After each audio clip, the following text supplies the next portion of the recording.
dijaga, bukan dipacarin ya. Harus Fakta, udah saya tahu itu udah fakta. 24/7. Pikir-pikir lagi, enggak. Kayak konten TikTok, boot ponsel yang cewek cuma joget-joget. Aduh, saya ditelepon nih. Aduh, eksekusi jangan ditunda-tunda. Jadi setan-setanan, bukan? Bukan dong. Halo PR fans, welcome to Kepoin PR yuk, tempatnya ngobrol santai tapi dalam seputar public relations. Aku Sri Laila Fitriloka dan hari ini kita bakal bahas topik seru banget soal media relations langsung dari perspektif praktisi di lapangan.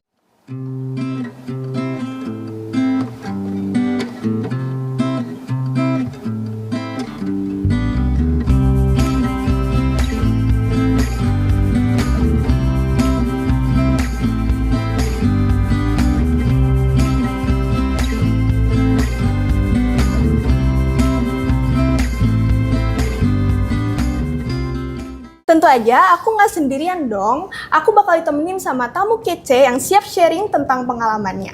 Nah langsung aja kita sambut narasumber kita hari ini, Mas Tommy Alfian. Halo semuanya, saya Tommy, Staff Public Relation LRT Jabodebek. Oke, gimana kabarnya Mas? Alhamdulillah baik, Laila gimana? Baik juga, Alhamdulillah. Mungkin boleh dong Mas Tommy memperkenalkan diri secara singkat ke PR fans di luar sana? Oke, jadi saya itu salah satu staff untuk Public Relation LRT Jabodebek. Saya mempunyai satu manajer yaitu Pak Mahendro Trangbawono, kemudian saya punya rekan yaitu Nadia Zulfa, kemudian kami juga mempunyai pro hire, ada Mas Anggi, kemudian Hari, dan satu ahli daya namanya Ezi.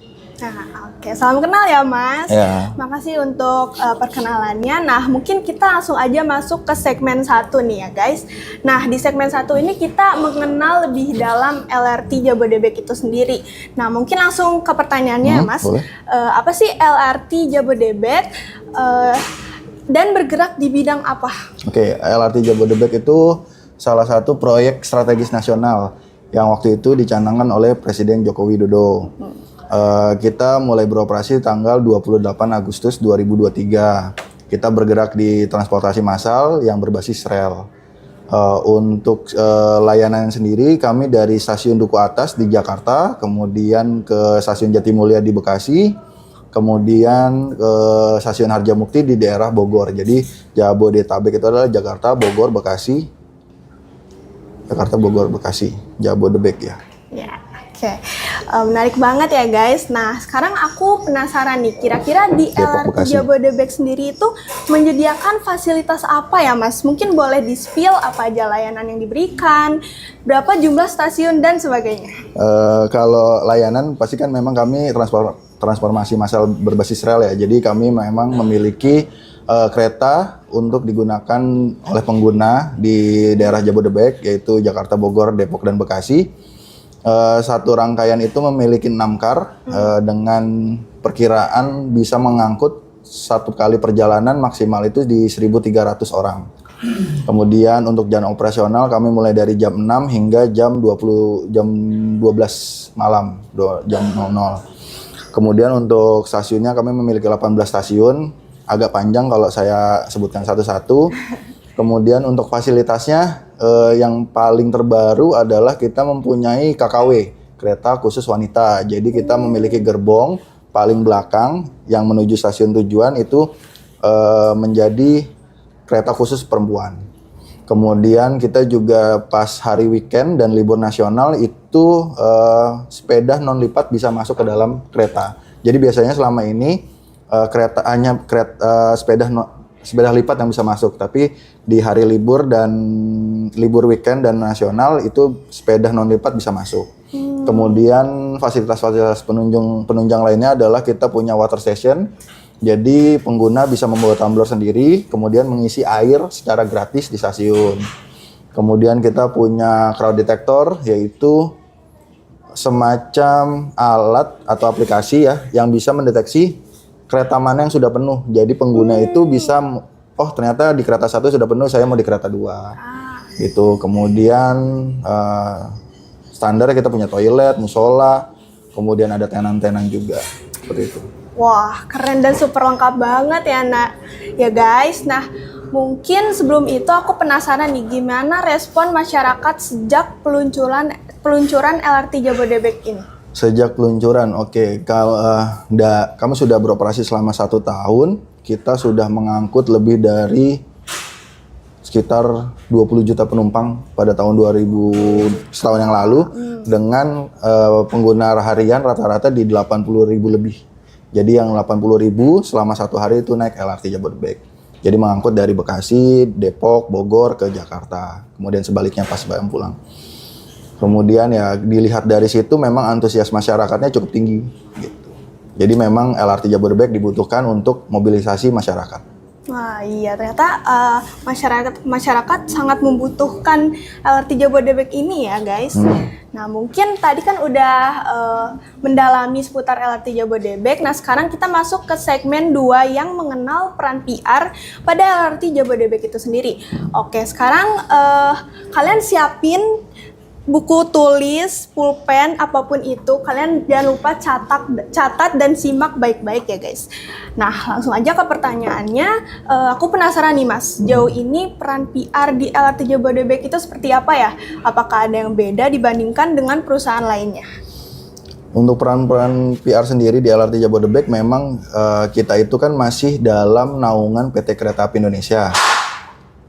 Jadi memang kami mempunyai tupoksi untuk menjadi ujung tombak dari informasi LRT ke para pengguna, kemudian ke media sosial, ke media massa juga.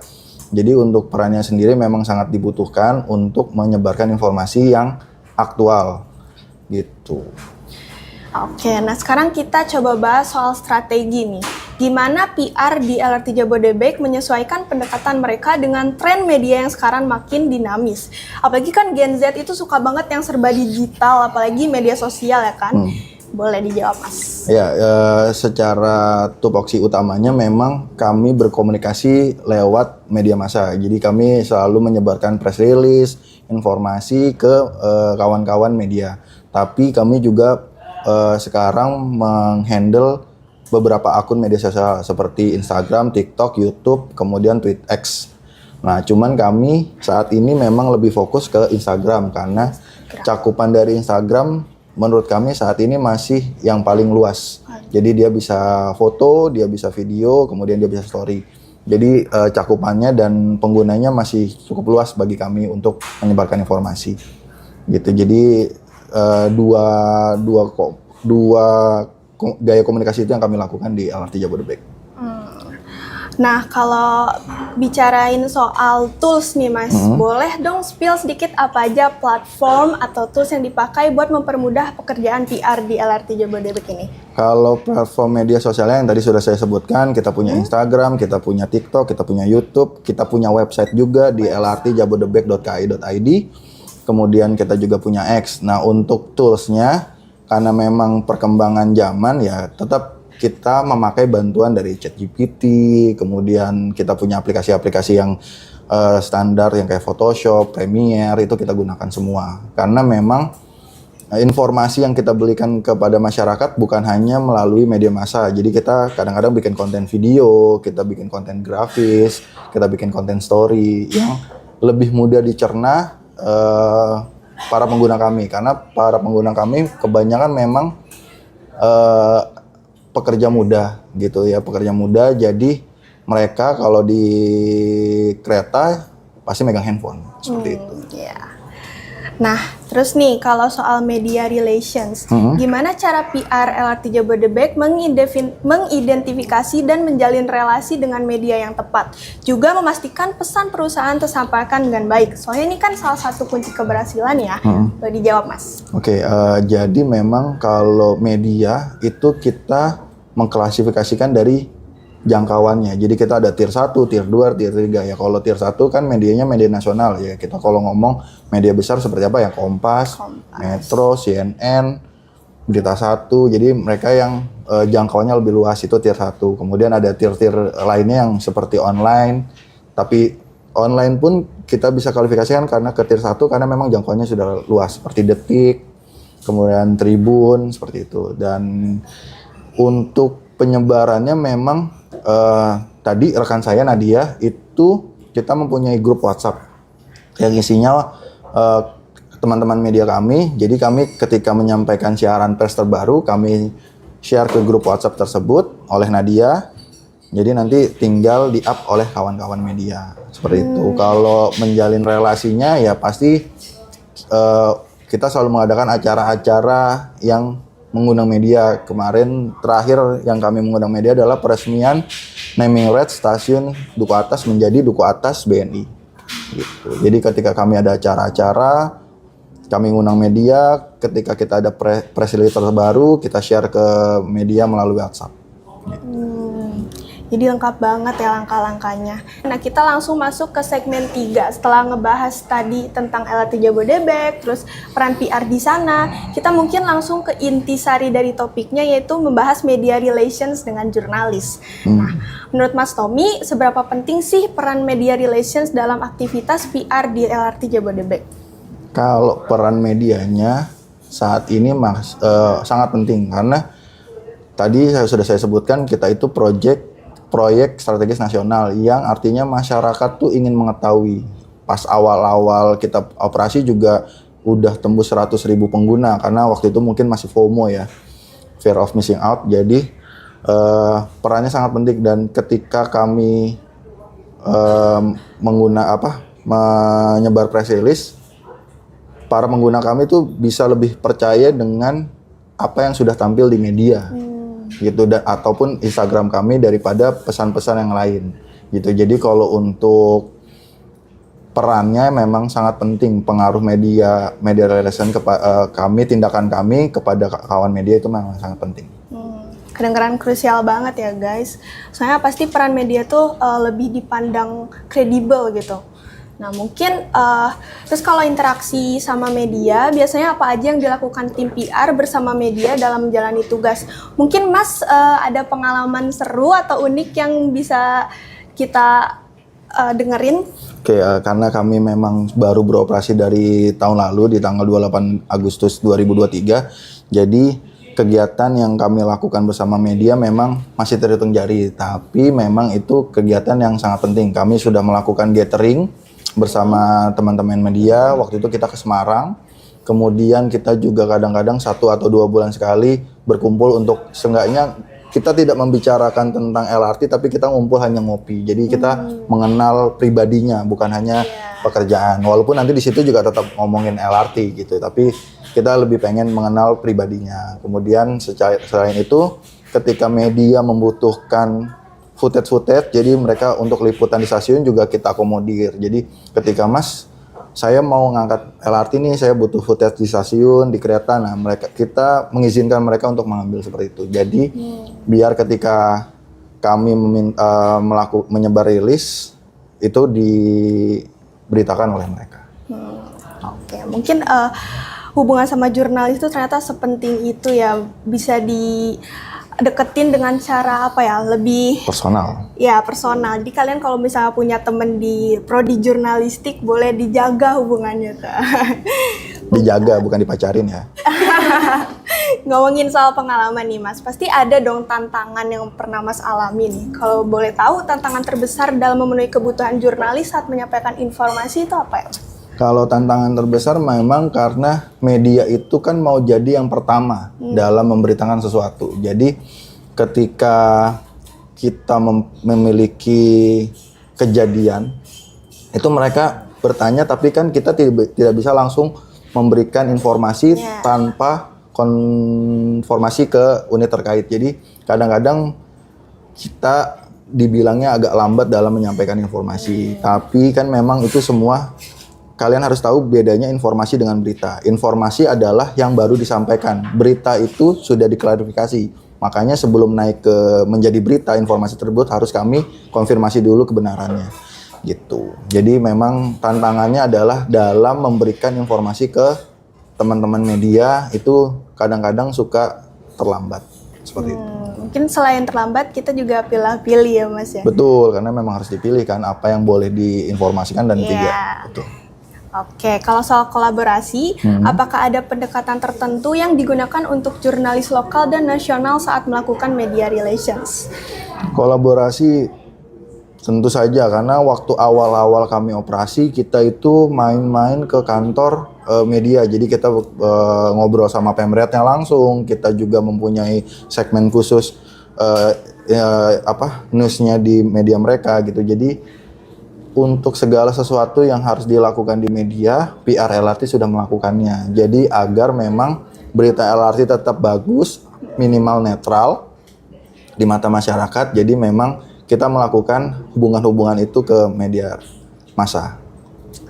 Selanjutnya nih Mas, gimana cara PR LRT Jabodebek menjaga kepercayaan dan hubungan jangka panjang dengan para jurnalis? Oke, menjaga hubungan ya. Kalau menjaga hubungan ya tadi, informasi yang disampaikan harus benar, tepat, dan kemudian cepat. Nah itu yang kami lakukan saat ini. Gitu. Jadi ketika kita memberikan informasi, tidak akan ada klarifikasi bahwa datanya berubah, tapi memang sudah siap untuk ditampilkan di media massa. Jadi ketika kita kirim press release misalnya, itu sudah narasi media. Jadi mereka berusaha untuk mengubahnya tuh secara sedikit gitu. Jadi kan gaya komunikasinya kita harus ikutin kan, press release kami seperti berita-berita online lah misalnya. Jadi mereka tuh merubah dari press release menjadi gaya bahasa media mereka secara singkat. Gitu. Jadi kita mengikuti. Gitu. Oke, terakhir nih Mas. Terakhir. Apakah belum. terakhir di segmen 3 Mas. Oke. Apakah ada ekspektasi mengenai hubungan dengan pihak media atau jurnalis yang diharapkan oleh seorang PR LRT Jabodebek? Jika iya, seperti apa ekspektasi dan harapan Mas Tommy dari perspektif PR? Kalau ekspektasi kami adalah nggak muluk-muluk. Jadi apa yang kami sampaikan tidak diputar-balikan faktanya. Kadang-kadang a bad news is a good news gitu. Jadi kita mau gimana caranya tetap kita ngasih good news, tampilnya good news, bukan jadi good news tapi tampilnya di media itu bad news. Jadi dan berita good news itu kadang-kadang tidak menarik untuk ditampilkan. Jadi gimana tadinya dengan pentingnya kami berkomunikasi dengan media massa, apa yang kami bicarakan itu tetap menjadi dapat diberitakan oleh media massa. Oke. Nah, sekarang kita masuk ke segmen terakhir, yaitu tentang mitos atau fakta seputar PR nih. Kok jadi setan-setanan? Bukan? Bukan dong. Nah, jadi nanti aku bakal ngasih pertanyaan dan Mas Tommy bisa jawab mitos atau fakta plus sedikit penjelasan dan alasannya. Udah siap, Mas? Oke. Insya Allah. Mitos atau fakta, PR tidak butuh data, hanya butuh kreativitas. Mitos lah. Karena kan tadi informasi dapat menjadi berita ketika informasi tersebut sudah diklarifikasi. Jadi kalau nggak main data hanya kreativitas, itu nanti jadinya kayak konten TikTok but ponsel yang cewek cuma joget-joget. Oh, tuh, berarti matkul kreativitas PR tuh penting banget guys. Data itu penting dan kreativitas juga penting. Harus digabung. Nah, langsung pertanyaan kedua, mitos atau fakta, media hanya tertarik pada berita yang sensasional. Waduh, ini bisa netral sih karena kan tadi bad news is a good news. Tapi ketika kita mempunyai hubungan yang baik, good newsnya tetap bisa tampil good news. Jadi bisa bilang, kalau bisa dibilang sih mitos. Mitos. Ya. Oke, ke pertanyaan ketiga. Netral menurut saya. Mitos atau fakta, semua perusahaan baik besar maupun kecil membutuhkan PR. Fakta. Bahkan ya sekarang coffee shop kalau dilihat dari TikTok dan Instagram kan mereka pasti sudah punya content creator. Berarti kan content creator itu PR yang mereka. Itu berarti kalian berada di prodi yang tepat, guys.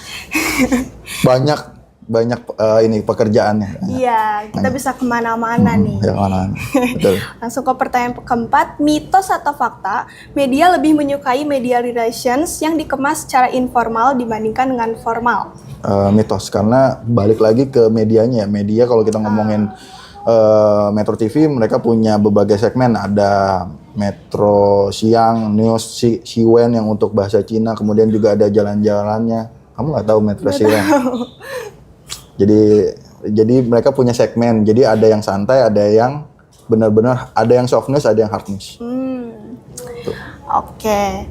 Mitos atau fakta, hubungan personal lebih penting daripada kualitas konten berita. Gimana ini? Hubungan personal lebih penting. hubungan personal itu penting karena itu berpengaruh nanti dari berita yang akan ditampilkan. Nah, netral saya. Netral, oke Netral, boleh ya. ya. Nah kalau ini mitos atau fakta, PR harus Fakta, selalu udah saya siap. tahu itu udah fakta. 24/7. Itu udah fakta. Kenapa Kamu nih, udah Mas? cuti, tiba-tiba handphone bunyi, minta data tetap harus fakta. Kalian harus siap setiap saat, Siap, pegang HP standby, setiap betul. saat, benar kan Mas? Aduh, saya ditelepon nih. Aduh. Oke, mitos atau fakta memiliki banyak kenalan media adalah kunci kesuksesan seorang PR. Karena PR ujung tombak informasi, memang kita harus mempunyai relasi yang luas. Tapi tidak semua media bisa kita gunakan sebagai sumber informasi. Jadi kita tetap kalau nyebar rilis memang kemana saja. Tapi tadi di kereta api itu mempunyai tier-tier medianya. Jadi ya kalau tier 1 itu kalau kita laporan ya di atas. Nanti kalau tiba-tiba nanti masuk beritanya misalnya dari apa, ya itu nanti kita masuk ke bawah. Intinya saat ini memang arahan dari manajemen adalah berita tentang kereta api ya, tapi khususnya LRT juga memang tampil banyak di media. Terserah medianya apa, yang penting ketika googling kereta ya memang KAI atau LRT atau KCI seperti itu. Oke. Pertanyaan terakhir seputar mitos fakta. PR harus selalu punya angle cerita storytelling yang unik untuk menarik media atau jurnalis. Betul gak Mas?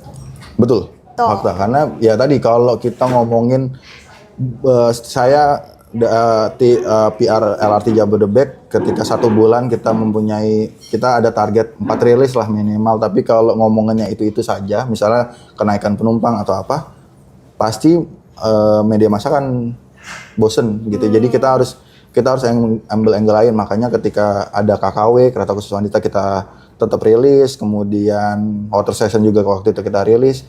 Jadi untuk informasinya tidak hanya dari satu tema, tapi banyak yang bisa kita ulik. Makanya kita dituntut untuk kreatif ya guys ya. Nah, mungkin sekian aja, nggak kerasa obrolan kita itu udah panjang banget, 2 tapi jam. super insightful ya. Nah, thank you banget Mas Tommy udah meluangkan waktunya dan berbagi pengalaman, strategi, dan ilmu-ilmu yang bermanfaat banget buat para PR fans di luar sana.